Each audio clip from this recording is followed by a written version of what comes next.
ಪೀರನ್ವಾಡಿ ಏರಿಯಾನಲ್ಲಿ ಆಗುವಾಗ ಒಂದು ಮಹಿಳೆಯರು ಆ ರ್ಯಾಲಿನಲ್ಲಿ ಒಂದು ಬಾಣದ ಆ್ಯಕ್ಷನ್ ದರ್ಗಾ ಮೇಲೆ ಮಾಡಿದ್ದಾರೆ.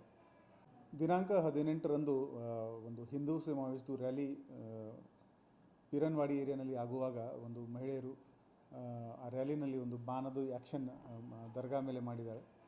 ಮತ್ತು ಅವ್ರ ಭಾಷಣ ಟೈಮ್ನಲ್ಲಿ ಕೂಡ ಅವರು ಕೆಲವು ಪ್ರಚೋದನಕಾರಿ ಭಾಷಣ ನೀಡಿದ್ದಾರೆ.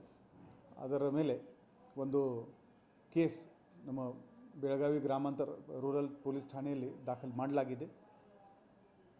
ಭವಿಷ್ಯದಲ್ಲಿ ಈ ಥರ ಘಟನೆ ಆಗಬಾರ್ದು, ಅದಕ್ಕೋಸ್ಕರ ಎಲ್ಲ ಮುಂಜಾಗ್ರತಾ ಕ್ರಮ ನಾವು ತಗೊಳ್ತಾ ಇದ್ದೀವಿ. ಆ ಪ್ರಕರಣ ತನಿಖೆಯಲ್ಲಿದೆ. ಬೇಗನೆ ಅದರಲ್ಲಿ ಯಾರು ತಪ್ಪಿಸ್ತರಿದ್ದಾರೆ ಅವರ ಮೇಲೆ ನಾವು ಕಾನೂನು ರೀತಿಯ ಕ್ರಮ ತಗೊಳ್ತೀವಿ. ನಮ್ಮ ಬೆಳಗಾವಿ ಒಂದು ಊರು, ಎಲ್ಲ ಕೋಮಿನ ಜನ ಇಲ್ಲಿದ್ದಾರೆ. ಪ್ರತಿ ತಿಂಗಳು ಯಾವುದಾದ್ರೂ ಒಂದು ಫೆಸ್ಟಿವಲ್ ಇರಲೇ ಇರುತ್ತೆ. ಬರೋ ದಿನಗಳಲ್ಲಿ ಈ ಥರ ಯಾವುದೇ ಘಟನೆ ಆಗಬಾರ್ದು, ಅದಕ್ಕೋಸ್ಕರ ಇವತ್ತು ಒಂದು ಮುಖಂಡರುಗಳದ್ದು, ಹಿಂದೂ ಸಮಾಜದ ಮುಖಂಡರುಗಳು ಮತ್ತು ಮುಸ್ಲಿಂ ಸಮಾಜದ ಮುಖಂಡರು ಎಲ್ಲರ ಜೊತೆಗೆ ನಾವು ಒಂದು ಮೀಟಿಂಗ್ ಮಾಡ್ತಾಯಿದ್ದೀವಿ. ಯಾವುದೇ ಕಾರಣಕ್ಕೂ ಸೋಷಿಯಲ್ ಮೀಡಿಯಾದಲ್ಲಿ ಪ್ರಚೋದನಕಾರಿ ಹೇಳಿಕೆ ಆಗಲಿ ಅಥವಾ ಆ್ಯಕ್ಷನ್ ಆಗಲಿ ಅದನ್ನು ಸೋಷಿಯಲ್ ಮೀಡಿಯಾದಲ್ಲಿ ಹೈಲೈಟ್ ಮಾಡಬಾರ್ದು ಅಂತ ಅವರಿಗೆ ನಾವು ರಿಕ್ವೆಸ್ಟ್ ಕೂಡ ಮಾಡ್ತಾಯಿದ್ದೀವಿ. ಮತ್ತು ಇನ್ನು ಮುಂದೆ ಈ ಸೋಷಿಯಲ್ ಮೀಡಿಯಾ ಟೀಮ್ ನಮ್ಮದು ಆಲ್ರೆಡಿ ವಾಚ್ ಮಾಡ್ತಾ ಇದೆ. ಯಾರು ಪ್ರಚೋದನಕಾರಿ ಅದರಲ್ಲಿ ಹೇಳಿಕೆ ಹಾಕಿದ ಮೇಲೆ ತಕ್ಷಣವೇ ಆ ಸೋಷಿಯಲ್ ಮೀಡಿಯಾ ಹ್ಯಾಂಡಲ್ ಮೇಲೆ ಕ್ರಮ ಆಗುತ್ತೆ.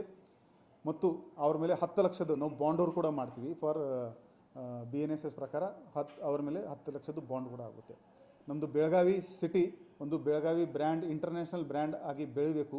ಅದಕ್ಕೋಸ್ಕರ ಶಾಂತಿ ಮತ್ತು ಸುವ್ಯವಸ್ಥೆ ಬಹಳ ಇಂಪಾರ್ಟೆಂಟ್ ಇದೆ.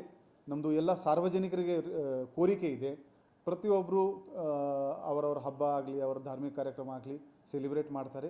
ಎಲ್ಲ ಕಮ್ಯುನಿಟಿ ಅದಕ್ಕೆ ಸಪೋರ್ಟ್ ಆಗಲಿ ಮತ್ತು ನಮ್ಮ ಬೆಳಗಾವಿನಲ್ಲಿ ಶಾಂತಿ ಮತ್ತು ಸುವ್ಯವಸ್ಥೆ ಇಂಪ್ರೂವ್ ಆಗಲಿ.